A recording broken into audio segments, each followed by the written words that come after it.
belief comes before results. See, I didn't have experience. I didn't have a track record. I didn't have a real pitch. All I had was work ethic and people who believed in me before I had the proof. And when you think about it, that's what every great story is built on: belief before evidence. It's having faith in something that doesn't even exist yet. That moment showed me that people don't just invest in what you do, they invest in who you are. And that's why storytelling is so powerful in business, because when you share your story, you give people a reason to believe in you before they see the results. A couple years ago, my friend and I, we run a podcast that's focused on the blockchain industry and technology. And we were headed to a conference in Toronto. And we really wanted to make the most out of this conference and get a lot of interviews going, to even create like vlog style content. But I didn't have any connections in Toronto or know any videographers. So I spent about 2 hours on TikTok, and I just did random searches within Toronto. And I was trying to find somebody who had a certain style. And I kept coming across Justin's content, and I was blown away by the quality, him on camera. He's just a really likable guy in general. And so I reached out to him unsolicited, and I was like, hey man, we're headed to Toronto. We'd love if you would kind of join us and create this vlog style content. And Justin did, and he did a phenomenal job. Like, the quality of the vlog that we did was amazing. We did 12 interviews over 2 days, and like, in various settings, the sounding was always perfect, the lighting, everything, just the attention to detail.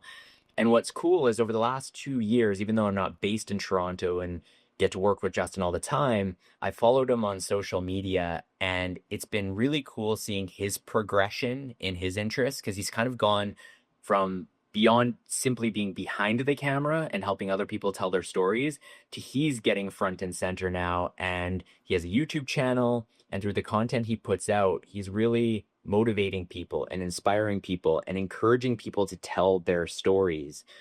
And plus, he has just a wealth of knowledge when it comes to all things video.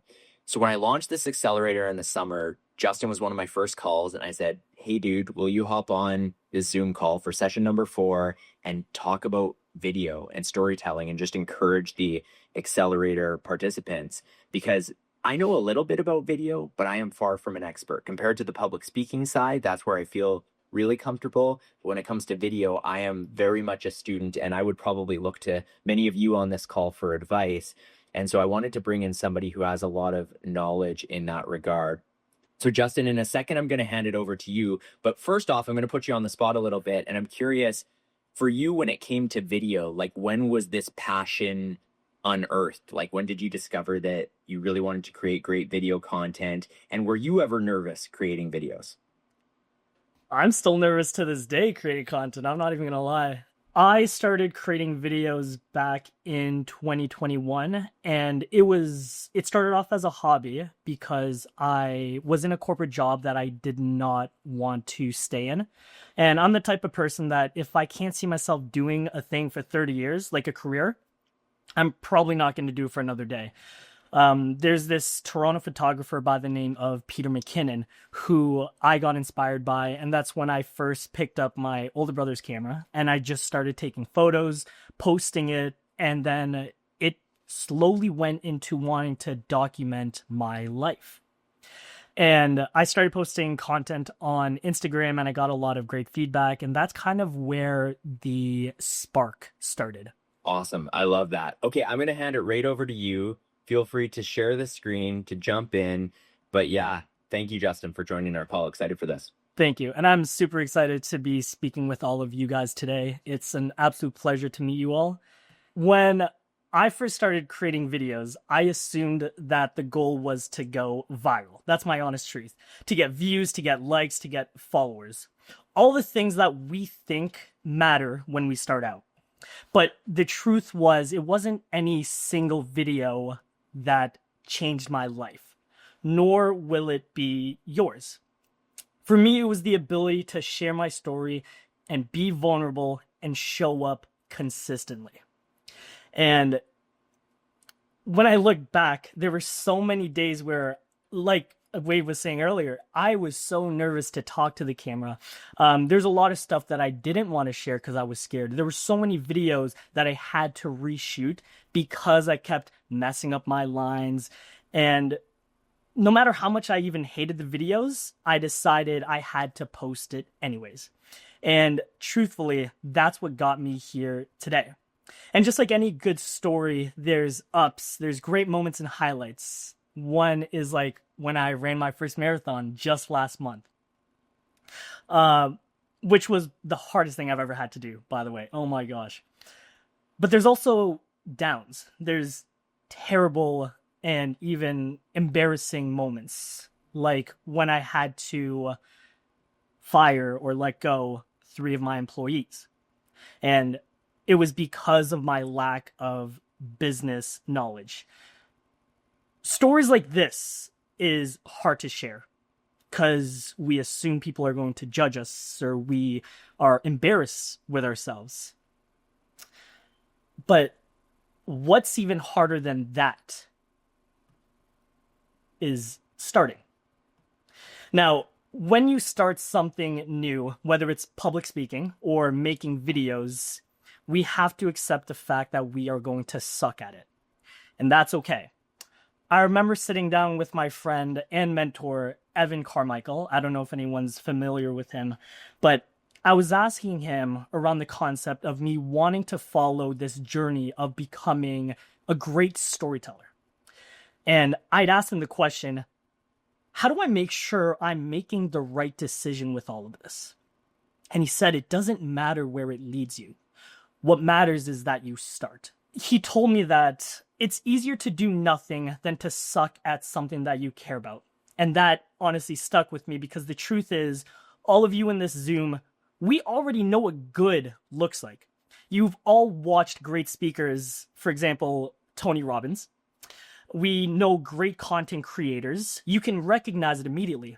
But when you try it yourself and you're not close to that level yet, it kind of hurts. Like it's a punch to the ego. So what do? Some of us stay in planning mode. But here's what I've learned. If you can tie your self-worth not to the outcome, but to the effort, that's where everything changes. And sometimes showing up is enough. Now, before we dive into how to tell stories, I want to take a step back and talk about why they matter so much.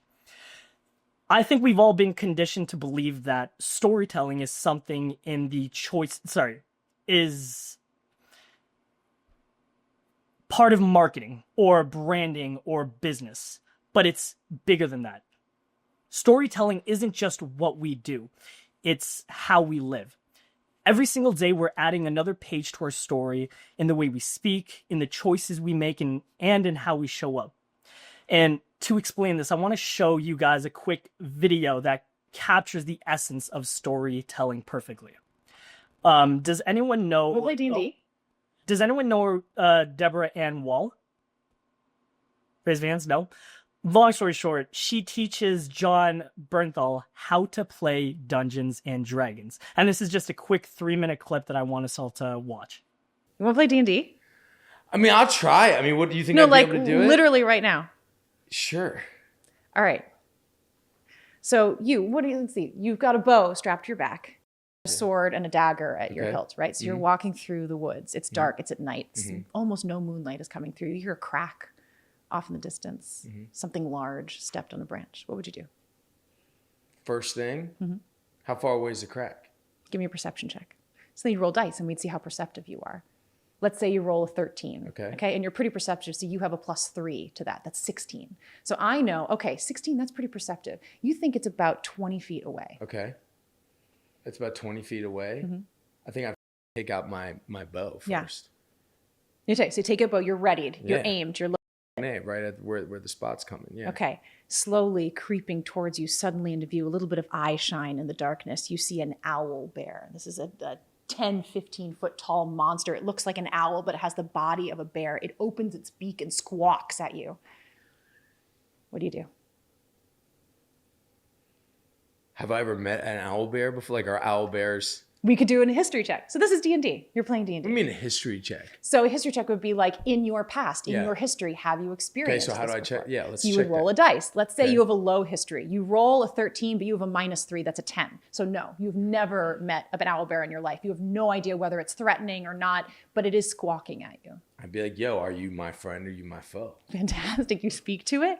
Yeah, I try. Give me an animal handling check. So you'd roll another one. So this is, we kind of see, based on your character sheet that you've created, you're going to be good and bad at different things. Who I create the sheet? You could, or I could, or you could get a pre-made But sheet, why that don't kind you of just thing. make your sheet that you're great at everything? Because, you know, if you're a wizard who's in school studying books to learn magic, you're probably not spending that much time in the gym. Versus if you're, you know, a knight who goes out and slays dragons, you know, maybe you're socially awkward and don't know how to talk to people. So your So charisma is it within your status. interest to like not be great at everything? You want flaws. Like one of my favorite characters, my friend Tommy played Viros. He was a prince. And the idea was that he was very, you know, he'd been kind of pampered his whole life and everyone always laughed at all his jokes and said that he was wonderful and handsome. But he's actually not that funny and he's not that handsome. He just has been sheltered. So when he got out in the world and started investigating, he thinks that he's this charming, suave individual, but his stats, his like literal charisma stats are very low. So he would fail constantly. And part of his story throughout the campaign was him learning that he wasn't as charming as he thought he was. So flaws are great. Flaws make good story. But is the goal to win? No, What's there the is goal? no goal is to tell a great story. Tell a great story. Now, if you watched that and thought, Justin, what the heck does Dungeons and Dragons have to do with storytelling? John asks her, so is the goal to win? She said, no, there is no goal. The goal is to tell a great story.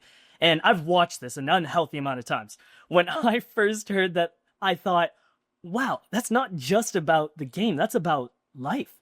Because in life, we all get caught up in trying to win more clients, win more followers, win more recognition.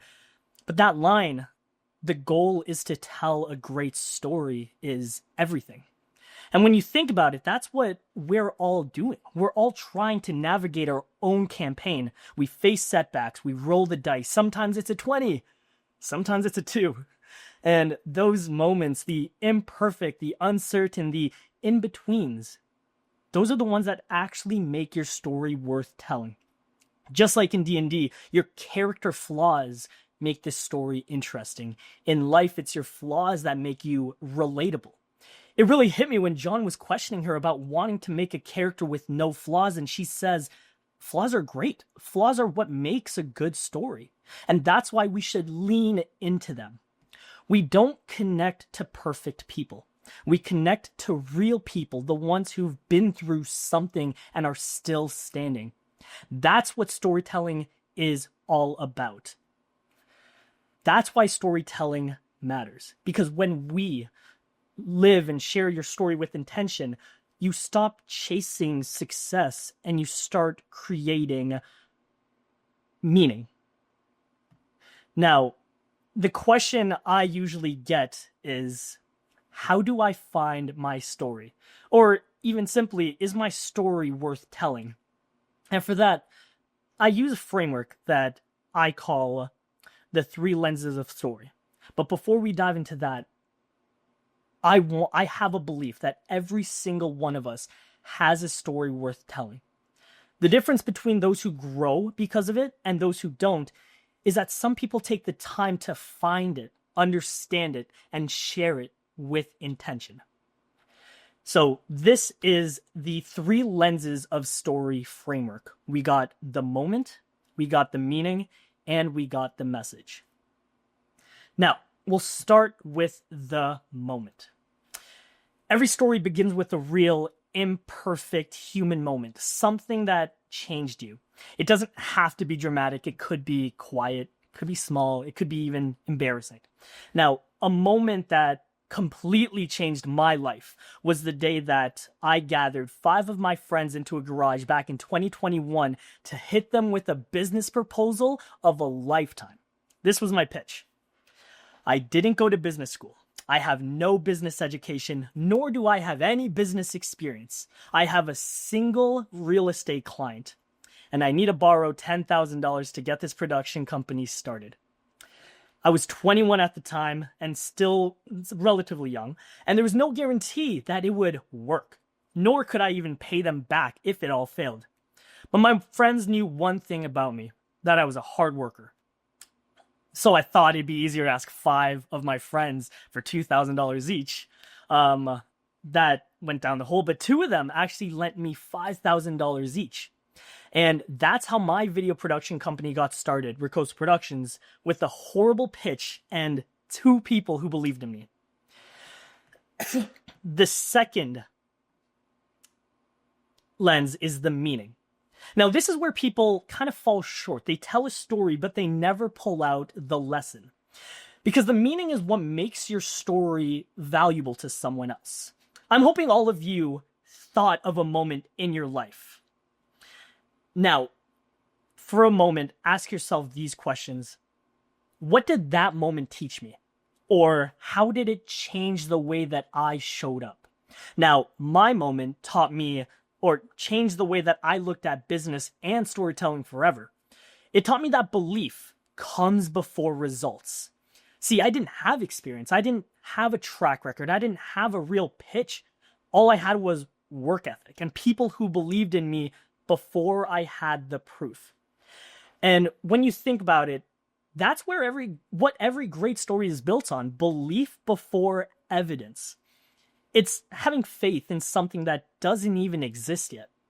That moment showed me that people don't just invest in what you do, they invest in who you are. And that's why storytelling is so powerful in business, because when you share your story, you give people a reason to believe in you before they see the results. That was the first time I realized that my story, my why, mattered more than my resume. It's in the vulnerability where people see themselves in you, which is something most people shy away from. But again, people relate to what is real. And the third lens is the message. This is what ties it all together. If you have a moment in your head and you pulled out the lesson, ask yourself these questions. If someone could only remember one thing from my story, what would it be? The second question is, what belief do I hold now because of what I've been through? And the last question, how does that belief show up in my business, my brand, or the way I help others? If there's one thing I want people to take away from that story, it's you don't need permission to start. You just need belief in yourself first, and then in the story you're willing to write. Because the truth is, no one believed in Ricosa Productions because of the business plan. They believed in Ricosa Productions because of me, because of a story that I was living. A kid who didn't know anything about business, but was willing to figure it all out. And I'm sure when all of you started your real estate business and the music teacher, we had no idea what we were doing. That's what people connect to. Not the perfection, not the polish, but belief in motion. And that's the message that I carry with me in everything I do. Your story is the bridge between where you are and where you want to go. The moment you start sharing it, honestly, vulnerably, without waiting for the perfect pitch, that's when people start believing too. Because belief is contagious. And sometimes all it takes to start something great is 2 people who see your story before the world does. Now, let me give you a real example of how we can apply this. I've been working with Amy Youngren, a real estate leader here in Toronto, and when we film content together, it's not scripted. We just talk. Sometimes these YouTube videos aren't out yet, but we had them scheduled. We just talk. Sometimes she's speaking directly to the camera. Other times it's her talking to me, and we just capture it. And the strategy that her and I have as of right now is following the exact framework that we just did. We find a story, a moment in her life. We find the message, and then we go on to explain the message. Sorry, I meant the meaning. But it's really not that complicated. It's definitely easier when someone is guiding you. And what I loved most about working with someone like Amy Youngren is she's so raw, she's so honest, and she's willing and courageous enough to be so vulnerable with me. because being vulnerable is what makes people remember what you said. It's not about perfection. It's about the connection that you make. And the reason we do this is simple: to get people to remember her message. And when you guys are doing it, I'm sure you guys want people to remember. You want people to remember what you guys are saying. In today's world where everyone's posting, it's not about the best video that wins. It's the ones that make people feel something. Now that we know how to find our story, let's talk about how to tell it, especially on video. Now, it's my belief that storytelling through video is essential for public speakers, because people don't remember facts. They remember how you made them feel. And that's the same goes for your content. That's a Simon Sinek quote, if anyone's familiar with who that is.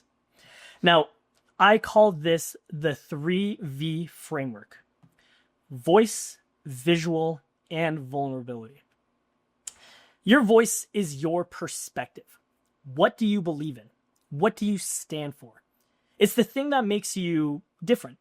And when your belief is clear, your message becomes magnetic. Now, for the realtors, everyone in your industry can talk about listings, we can talk about market updates, we can talk about interest rates, but that's all just information. Your voice is your interpretation. And maybe your voice is, I believe buying a home isn't just a transaction, it's someone's next chapter. Or maybe it's, I believe the role of an agent isn't to sell houses, it's to help people find belonging. See the difference? That's your voice. When that belief becomes the filter for your content, you stop sounding like a salesperson, you start sounding more like a storyteller. And you can film a reel talking about a home inspection or a client testimonial, but through that lens of belief, it feels different. It connects emotionally. So instead of saying, here are 3 mistakes to avoid when buying a house, you might say something along the lines of, here's how one client taught me that buying a house is really about finding a place that feels like home. That would be your voice leading the message. And for the music teacher, you could post videos about technique, scales, exercises, posture, timing. Maybe your voice is, I believe music isn't about notes. It's about giving people the courage to express themselves. Or maybe, I believe learning instruments teaches discipline, creativity, and even confidence. Lessons that go way beyond music. But that's what you do. Your voice is why you do it. And that voice completely changes how your content lands. So when you're creating content, before you hit record, ask yourself, what do I believe about the work that I do? And what do I want people to feel after they hear me? Because your voice is what sets the tone for everything else. Your visuals, your vulnerability, your entire story. And now the second V is visual. If your voice is what you stand for, your visual is how you show up. And at this part, I don't just mean the lighting, camera angles, or what shirt you're wearing. I mean how your presence makes people feel when they watch you. Because your audience can't feel passion if they can't see it. Visual is all about energy, clarity, and authenticity. Your visuals don't have to look like a Super Bowl commercial or like very professional high-end setup.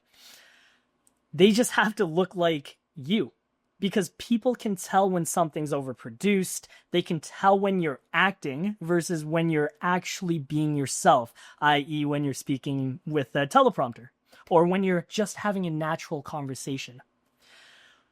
Honestly, realtors, you don't need like a $10,000 camera setup to show up powerfully, but you do need to look and feel present. So maybe it's you start standing in a bright room with natural light, or in your car talking about a lesson from your week. A deal fell through, a client who taught you something, a moment that reminded you why you do what you do. And when you're filming that, I want you to remember, talk to the camera like you're FaceTiming a client or a friend. That has been my biggest push when creating videos, because it's so unnatural having your phone out and talking to it. But if you are talking to a friend, it just feels so much more natural. So talk to the camera like you're FaceTiming a client or a friend. Don't announce. You want to connect. And if you want to be different while walking through a listing, don't just show the house. Show the story behind it. Now, the last V is vulnerability. And this is where the real magic happens. Because your voice tells people what you believe, your visuals show them how you show up, but your vulnerability, that's what makes people remember you. Now, it's a very common misconception that vulnerability is weakness, but I can assure you that vulnerability is not weakness. It's truth. It's what turns information into emotion, and emotion into connection. Now, here's the thing. Nobody connects with perfect. We connect with real. We connect with the moments that make us human. It's the same reason why movies like Rocky or The Pursuit of Happiness hit us so hard. If Rocky just walked into the ring and won every fight, there'd be no story. If Will Smith's character got the job in the first scene, we wouldn't cry when he finally does. The struggle is the story. So the pain, the process, the perseverance, that's what moves people. So when you think about vulnerability, remember, it's not about crying on camera. It's about caring on camera. It's about showing people the truth behind the highlight reel. Because when you have the courage to share your lows as openly as your highs, your story becomes bigger than your brand. It becomes something that people feel. And that's what makes this whole 3V framework so powerful. Your voice builds belief, your visuals builds presence, and your vulnerability builds trust. And when you put all three of those things together, your video stop becoming just content and it becomes connection. And if you're sitting there wondering like where to start, the answer is simple. You don't have to reinvent what you're already doing. You should elevate it. There's a bunch of people in this group that are already making videos, but when was the last time you added your story to it? If you're doing market updates, if you're doing educational tips, layer in why that topic matters to you. When you talk to the camera, you shouldn't be performing. Like I said, and I want to instill this in your head, talk like you're FaceTiming a friend. You'll notice that your tone changes, your face softens, you become more you. Now, for this next part, I want to get a little bit more tactical, and I want to share 4 things that you can do today to start shooting better videos. And the first thing is cameras, or more importantly, what is it that we're capturing? And my best advice is use what's available to you. Everyone should have a phone. And I document my life like religiously. Whether it's my running journey, whether it's me editing and meeting up with friends at a coffee shop. Obviously, I operate and like showcase my business. I also do hot yoga on Sundays. Alternatively, there's a bunch of other cameras out there like the Insta360, Meta glasses. I don't know if anyone's ever wanted to like pick those up, or even something as simple and old as a GoPro. And the reason why is because a story needs context. And what better way than to capture yourself literally living your day-to-day life? It's as simple as being able to just put your phone down and hit and record. Like these 3 videos at the coffee shop, I literally just put my phone up and hit record. And it could be a 2-minute clip, and just capturing what you're doing is powerful because it shows people what you're doing. Alternatively, 2 friendly beginner cameras that I always recommend is the Canon EOS R50 and the Sony ZV-E10. Both great cameras, good quality. I think they're in the range of like $1,000. The Sony ZV-E10 is cheaper. But these are very much, you get it and set it to auto and you can start shooting immediately. Number 2 is Audio. Audio is so important. I can't stress that if your voice isn't coming out clearly on video, it is severely going to like turn people off. So these are my 3 recommendations. The Rode Wireless Goes, the DJI wireless mics, or the Hollyland Mark II. Just as long as you have clear audio, that's what's going to hit. Number 3 is lighting. Now, when you are all making videos, I can't stress enough. Please make sure I'm looking at the Zoom here. Your windows are behind you.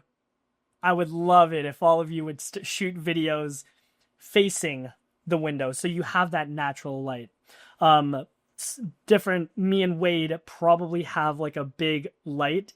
Wade, I don't know what light you use. I use Godox, and I have a softbox attached to it, and that's why you get this nice like lighting here. This is all preference. There's no one light that's going to make your videos 100 times better.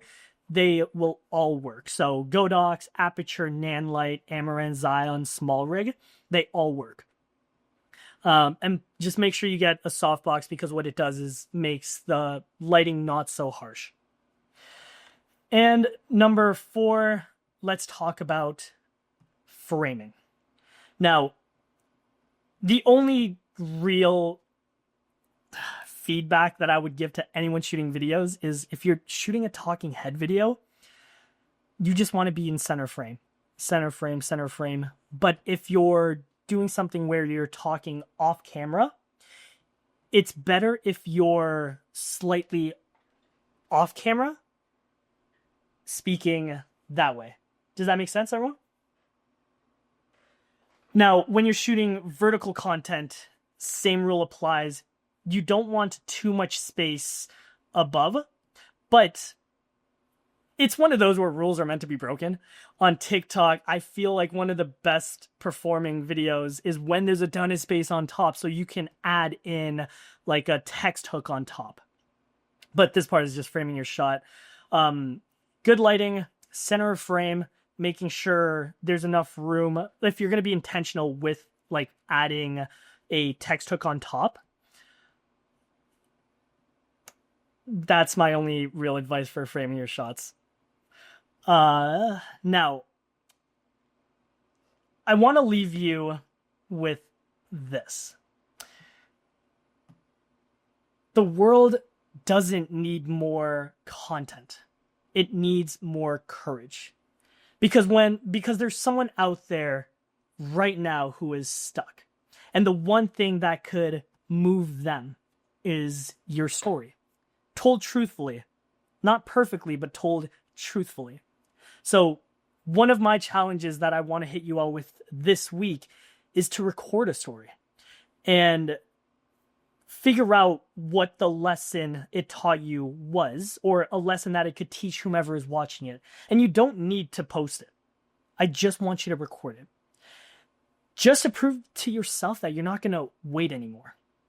Because if you wait until you're ready, you're never going to start. There's a verse in the Bible that I love, which is, I'll paraphrase, but farmers who wait for the perfect weather never plant. If they watch every cloud, they'll never harvest. And to you, I ask, what is the point of having a powerful voice if you're too afraid to use it? And it's my belief that you all have powerful stories that can change the lives of many. So why not tell it? Your story matters, not when it's perfect, but when it's told. And that's my presentation. Hope you all learned something. Justin, well done, my friend. That was fantastic. So I have a few thoughts here. I have a couple of questions, and then would love for anyone, just throw up your hand to use that feature, or in a second when I ask for questions, feel free to unmute, and let's take advantage of having Justin with us on this call so we can get as much value as possible. First off, Justin, I really appreciate the customization of, you did your homework here. You knew that most of the people in the accelerator are in real estate, and you gave a lot of really tangible real estate examples. And then you also included Stacy as well with some of the musical examples as well. So thank you so much for doing that. I have a bunch of takeaways. I'll get to those later. But first off, I'm curious because part of this accelerator early on session one, it was this challenge to start a note stock in the phone of starting to write down these stories. And for some people, it was no problem. But then for others, it was really hard to come up with maybe it's 5 different stories that are interesting that they could potentially use in future presentations. And I believe the comment from a few was, I'm just not that interesting. And so what would you, how would you push back on that? If somebody's like, I don't have stories to tell, I don't know what to think of to come up with these stories, like where should people look if they're struggling to find that story that you mentioned? I truthfully believe that no story is boring. It's just told boring. And that's why if we intentionally try to figure out how to make the story interesting, that's where it lands. And it's also a limiting belief. Like I can probably pull out the most boring story, but it will have a lesson. And I always tell people if it changes the life of one person, isn't that enough? And I think the example that you showed on there, because at first you started playing this Dungeons Dragons video, and I was thinking like, oh man, this is going to be a stretch because I am super judgy for no reason about D&D. I've never played it, but I just think, oh, that's not for me. But wow, hearing the person on the interview how she told that story and I'm like, I want to play. Like, I want to be in a D&D group with her. Like, that sounds awesome. So I think you're right. Like, no matter what the content is, it's about how you tell the story. So that was a really, really good example. Does anyone have questions for Justin? Garrett, go ahead. I'm sorry, I can't find my I'm on my desk. I can find my hand up thing now. But thanks a lot, Justin. The one Shannon actually put it in the caption in the chat, and I was literally must have been looking at the same time, is what is your Instagram handle? 'Cause I looked up your name and it was a no-go. So I unfortunately got suspended on Instagram last September 6th. So still going through the appeal. But Is there a funny story there? it's a weird story. So all of my content is very thought leadership style and like my life. I'm always vlogging, I'm always running. They said I wasn't following community guidelines, and it was along the lines of child sexual exploitation, nudity, and abuse. So someone had to have reported me because I was doing a bunch of research. There's nothing on my page like that. So someone must have reported me, and it's just going to take some time.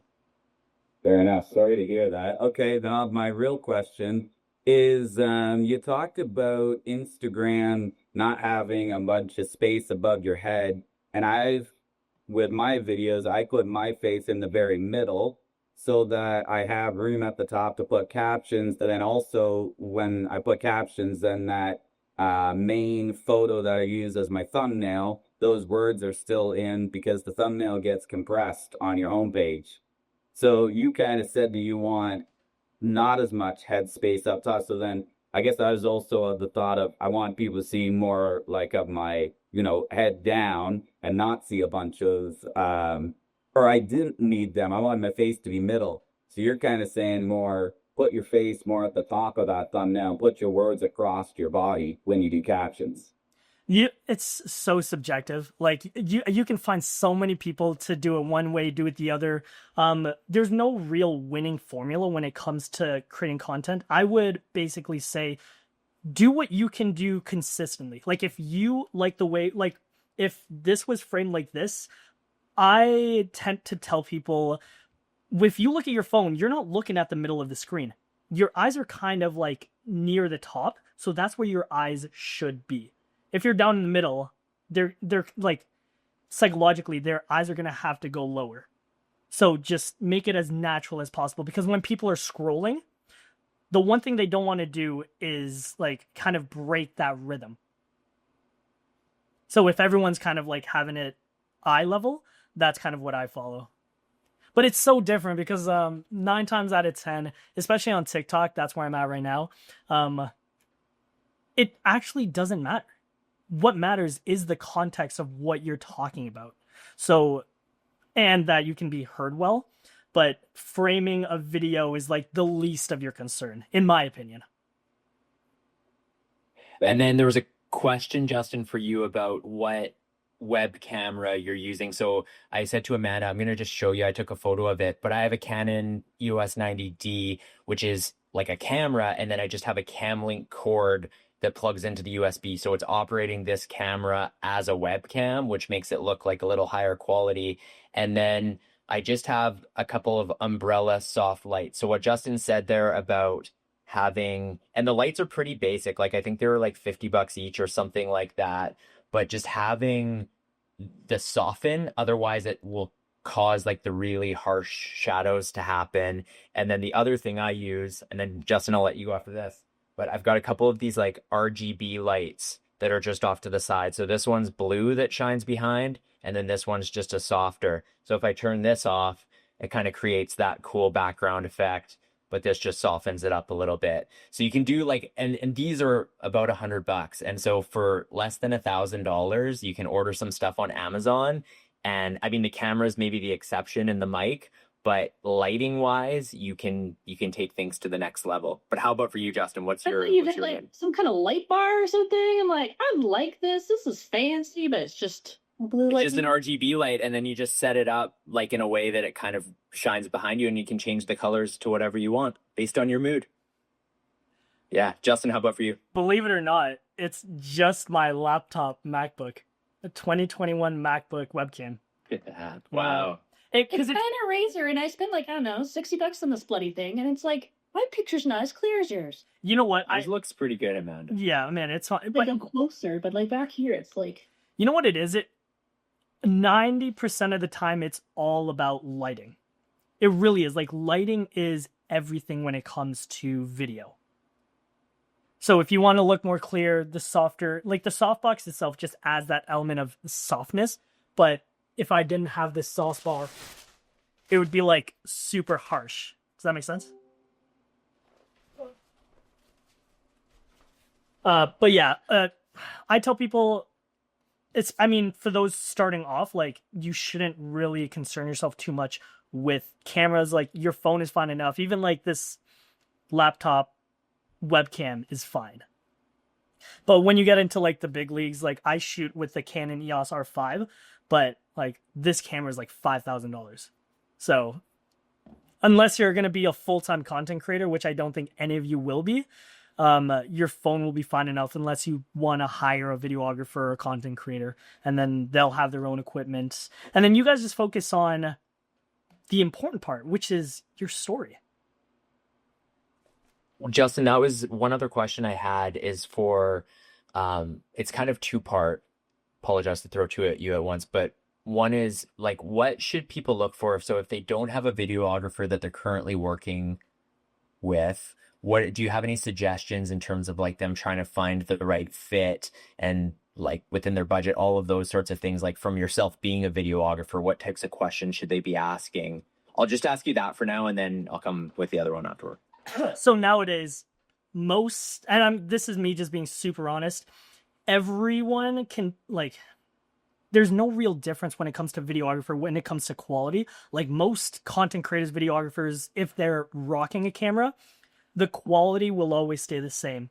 The one thing that I've realized, and the main reason why people come to me, is you need to find someone that wants to grow with you, that believes that you can be on the same level as someone like Ryan Serhant, or if you want to be a public speaker, someone as big as Tony Robbins. Like, you have to dream so big, and you have to find someone that believes in you, that, money aside, you need to find someone more goal-oriented. I mean, that's more of a leadership question. Most people, if you look at their Instagram, if you're looking for a videographer, the bare minimum is, do they shoot good content? But the real question is, hey, are you like willing to grow with me? I like that. And then the final question I had was just in terms of, so I think about, so there's an agent within our Young Leaders Network. Her name's Nicole Bossy. She's based out of Edmonton, and she kind of has three styles of videos. One is the professional videographer who she would use for a listing video. The next is she set up kind of a makeshift studio in her unfinished basement where she does produce some content that are like buyer or seller tips. And it looks quite professional, but it's probably what we're talking about, less than $1,000 in Amazon equipment that she set that up with. And the third is, I think you mentioned this as well, they call them car chats. So yeah, she sat in her car that's pulled over and she just talks to her phone selfie mode. And so in your opinion, like, just because from my understanding for her, the car chat sometimes perform better than the high quality thousands stuff. of dollars videographer. So what are your thoughts in terms of like the content mix that might make sense for someone? So that's actually a phenomenal question. I tell people, do what you can do repeatedly. If you are more comfortable with some, because I know a lot of people that can't shoot like the car talk videos because they don't know what to say, they're uncomfortable, and they just can't do it. Whereas some people need a person behind the camera. Some people need that positive, positive reaffirming, like, yeah, like what you said was good. But it all takes practice. I would say if you want your brand to be represented as quote unquote luxury, or you want to be, let's say, like a luxury real estate agent, you kind of have to show people that you're willing to invest in your brand. And that represents your ability to like be in the luxury market, be more expensive, be the Louis Vuitton, be the Ferrari of real estate. Whereas if you kind of just want to sell homes and like you just want to be like everyone else, or if you want, like, the biggest thing is like if you're chasing views, the thing that's going viral is truly the organic content of you in the car talking. It truly does depend on what it is you're talking about, because if you're just chatting about nonsense, it obviously isn't. It may or may not. Like, content is a weird one. Well, styles, because if you're going to be creating in the car talking videos, you should be consistent with it. Okay, perfect. I'm going to share my screen really quickly here and give everyone the long-awaited homework assignment. And Justin actually gave you homework as well, so you're getting the double dose today. So this is your reminder as well to practice. You'll see the slide every single session. This is no different for video. Justin mentioned this as well, as putting in the reps and getting that content out there, whether it comes to speaking, whether it comes to video content. Sean, you had mentioned, you know, this is something that's a little bit less familiar territory for you, and just putting in those reps, that's really going to help. And I believe it will help you, Sean, with your goal as well, because you've talked from the beginning of you want to be inspiring that future generation of agents and passing on your knowledge. You have a lot of knowledge. You have all the content here. And so it's just a matter of whether it's in person or through video. And I love the idea that Justin had about your videos being like FaceTime messages. Like, that was one of my takeaways here that I think is really powerful. So the homework I have, oh, Amanda, question for you. I just want to say with the practice, because like, so I had my, like I said last, well, I guess that's Monday. I had my whole speech written out. You know, I had it, and I've been kind of like going through it, but I'm like, it doesn't sound like me. It still feels like I'm reading, kind of thing. So I kind of, and like what you talked about last week about like getting people to imagine or to slow down. I've been trying to like use that as just a note, like but then just playing off my head, because like my topic is something that I know well and dear and know everything that I'm wanting in my head. So I'm like, okay, so that's helped a lot just by pushing my notes to the side, just still having them there, but I'm just like reworking the whole story and trying to walk people through. And I feel like the emotion's coming through a lot more by taking that step and just by slowing down, adding those pauses. Like, that's huge. Before it'd be like, I felt like it was like a speech that I was prepared for, do that kind of thing. But now I feel like, okay, I'm getting this. So that was like really like even this morning I was going through it and I'm like, oh, so That's awesome. thank you. I appreciate it. Oh, Amanda, I love it. This is the thing, right? Detaching from these notes. And it's okay if that's where we start the process to get the ideas down. But as soon as possible, we want to transform these speeches into natural language. And I would argue videos as well, right? We want it to feel as authentic and natural as possible. And so those can be the initial crutch, but I love, Amanda, that you have them off to the side, but you're not relying on them. So as for the homework, it's more practice. It's more practice. What did you think? Practice your 5-minute presentation, 5 to 7 minute presentation. It's okay if it's a little longer than that, at least twice over the weekend. And then this is the big one. I want you to film your speech in its current form. So where you're at right now. So do the practice first, then film it, and try as much as possible to replicate the environment that you're going to give the presentation to next week on Friday, and send it to me. So just send me an email with a link, however you want to do that, Google Drive, attach it directly, YouTube unlisted. Anyway, I'll be able to access it. And this, more than anything, is an accountability piece. So I want you, so don't worry about, like, I'm not going to tell you to start from scratch or to change anything. I might give you 1 or 2 tips if something really pops out to me of like maybe how you could shift some content around. But I just want to see it, and I want to know that you've kind of gone through that process. So this is a tough one because we're into the weekend. There's only a couple days, but it's important. We're only a week away, and I want you to get those practice reps in and to send me that video as well. To end today, I would love to just go around, and I know, Amanda, I'm killing you. Homework on the weekend, and Justin gave you homework. He might not be as strict on the timeline, so maybe this is something he gives you a little bit more time to eventually put out a video telling your story on social media, but not for me. Monday morning, Sunday night, because we were meeting Monday morning. So I'm going to go around, and I just want you to share one thing that you took away from Justin's presentation today. Garrett, I'm going to start with you.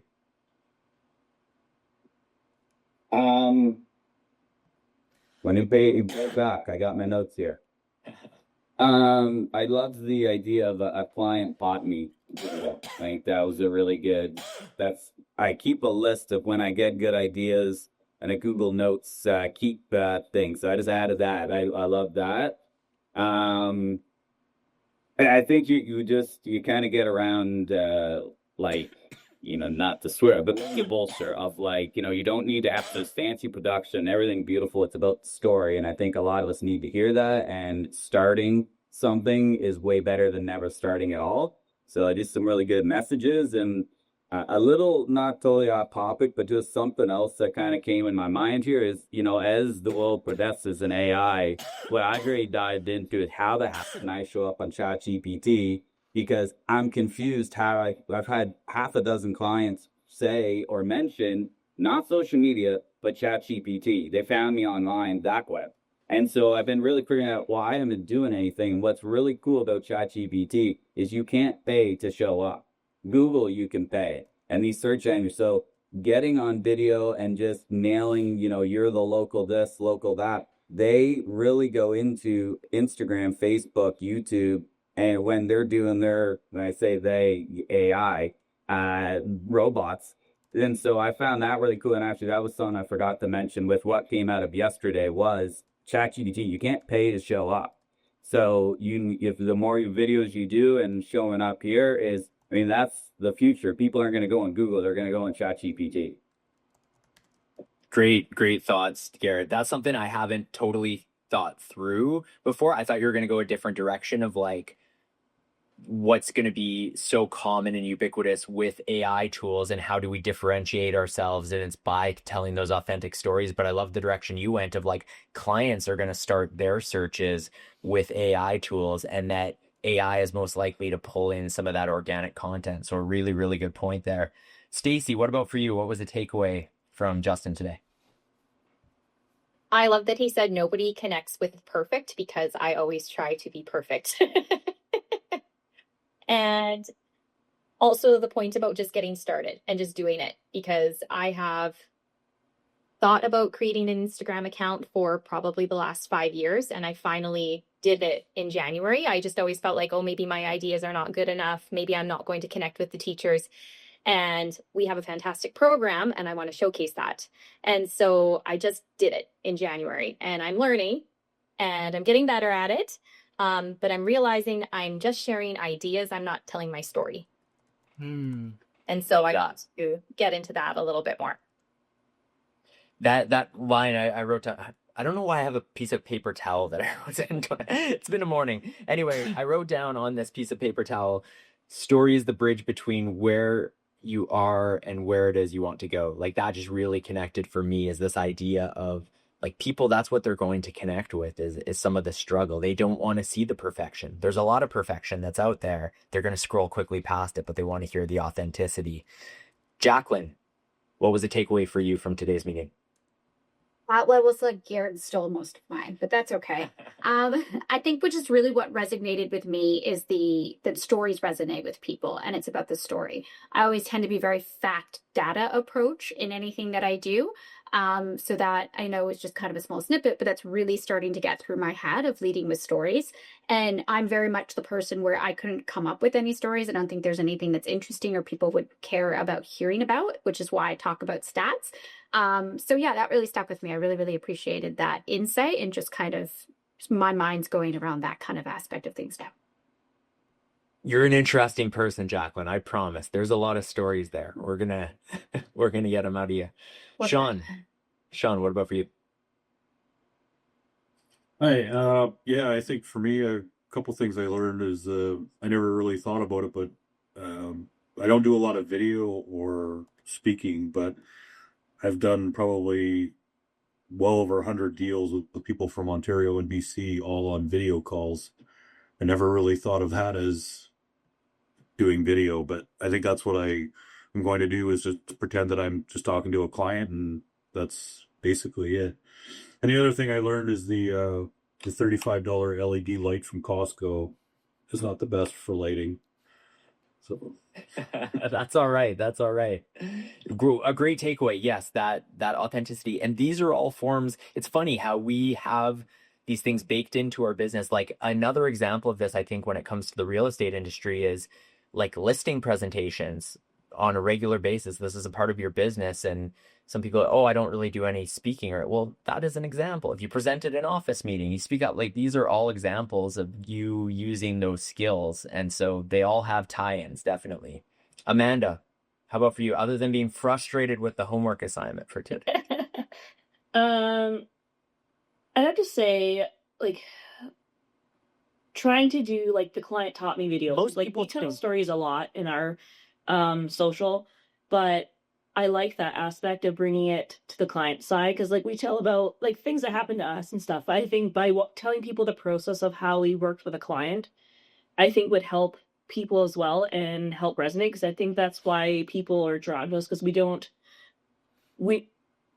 before we were very fact driven, and that was when I had a teleprompter, and once I took that teleprompter away, I had to like do it myself. So I think just even walking it through the process of the whole thing, but with an experience that we had with a client, changing it that way, I think would be kind of cool, rather than us just saying, hey, yeah, you could do this. So I think the story is a great idea.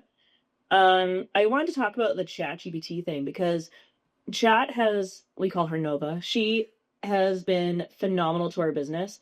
So what we did is you can have a conversation with her, and you can go through and have her ask you questions so that she can figure out who you are and your tone. So that when you go through your social, everything that she brings forward is already in your tone. And you want to say, I want to be more storytelling. She's going to listen to that. And anything that you prompt her, she'll help you elaborate. So that helps you take a lot of the pressure off your plate. And it's just a tool that can help you create more of a story, because you think this much, but if you tell her you want to elaborate, she's now made the story like this, which is really cool. And she'll pull facts. But I like a lot of my stuff, I said, I don't want stats. And she'll make it a story rather than facts. So just as a tool with Chat, it's great. Try that a little bit, because it's a pretty great tool. But I'm excited about Monday's session, where we're going to talk about, it's kind of a hodgepodge of different things. One is going to be AI tools for speakers, and it will very much, I want it to be a group discussion, because I'm very much a student in this as well. I can talk about some things I've learned, some tools that have worked for me, but I can't wait to hear like Amanda talking about that concept. I've been hearing that more and more of, we're so often to ask, or so much more likely to ask ChatGPT questions. Why don't we flip the script and have it start asking us questions to learn more about us, so it can do more effective answers to our prompts in the future. Most people, so I really, really love that idea. And I want to double down on what you're saying. And this was another takeaway I had from Justin's presentation about telling the client stories.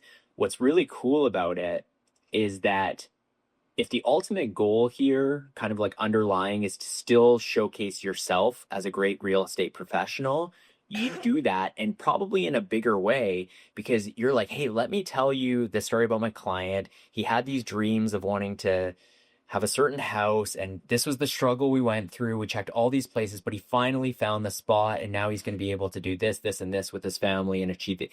So it's like, it's amazing. You're showing how much you care about your clients. It's interesting. You're telling their story, but the subliminal message here is like, damn, like Amanda helped this client achieve that goal and get into his or her perfect home.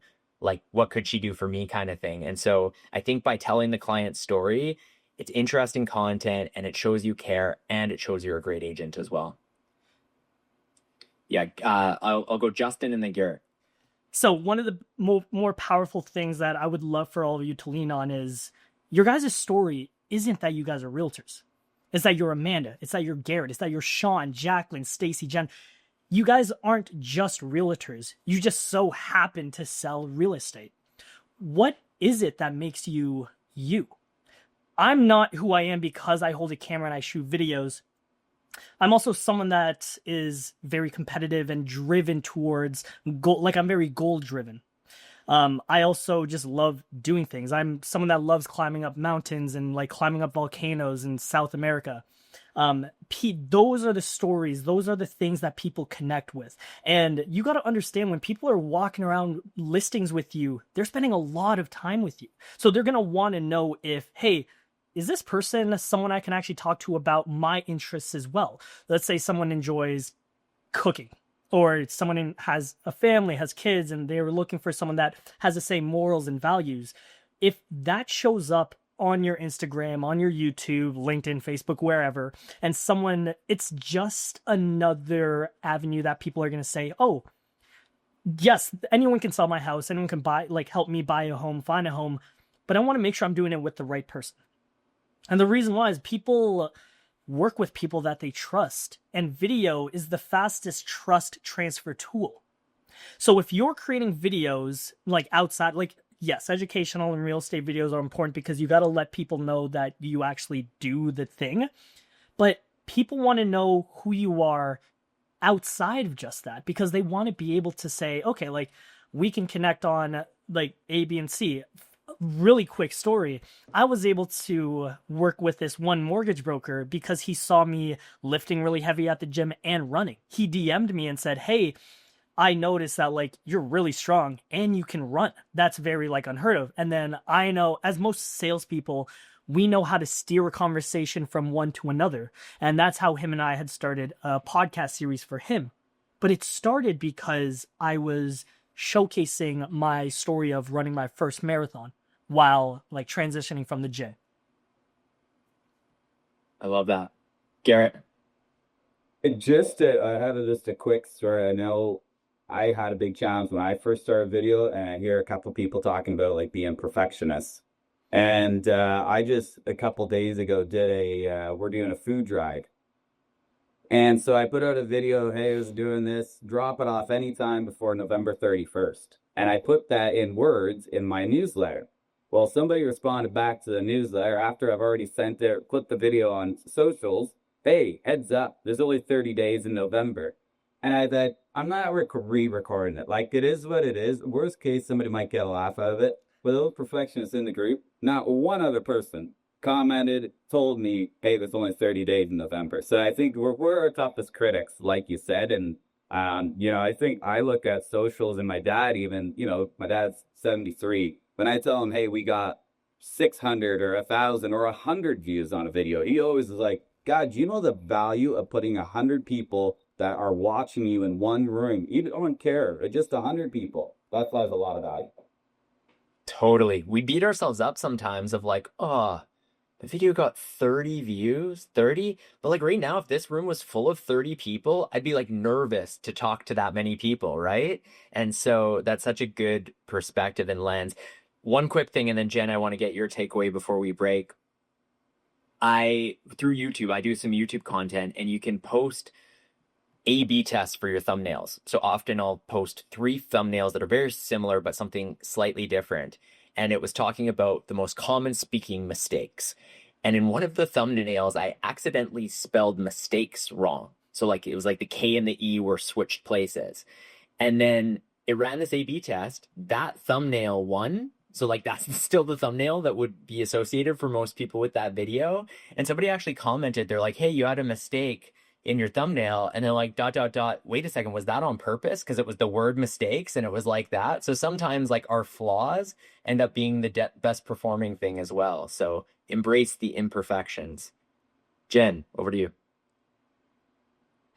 Justin, I just thought you were so great. Thanks for everything. Like, just not just from the content, but, I feel like there's a lot of people that can create sort of a choreographed speech in terms of like what you want to say. But I feel like even just consistently, like, you're just very honest and transparent. And it's like very refreshing to hear. Garrett asked a question and you're like, it came down because of child nudity. Like, instead of just being like, I don't know, Instagram issue. Like, I just think, of course, that's not what it is, but it's nice to hear a really like refreshing and transparent take on video, and just being honest about, who you are. And I can see why you're so successful, because you're just showing up as you are. And it's nice to be a part of your energy today and to learn from you. So thanks so much. Thank you. Thanks, Jen. Well said. Justin, thank you so much for doing this. Like I said, I am stepping beyond my knowledge when it comes to video. So it's so nice to have you be able to jump on this call and teach in a way that's unique. I think to Jen's point, like a lot of times when we hear about video, it's okay, here's the equipment must-haves. Here are the 8 ways you can level up your video. And your presentation goes much deeper than that and has a lot of layers and really is inspiring for everyone. So thanks so much for doing this. And thank you all for being on this call. The recording will be coming out as well with the homework. Good luck with the homework this weekend. And I will see everyone Monday. Thanks, everyone. Take care.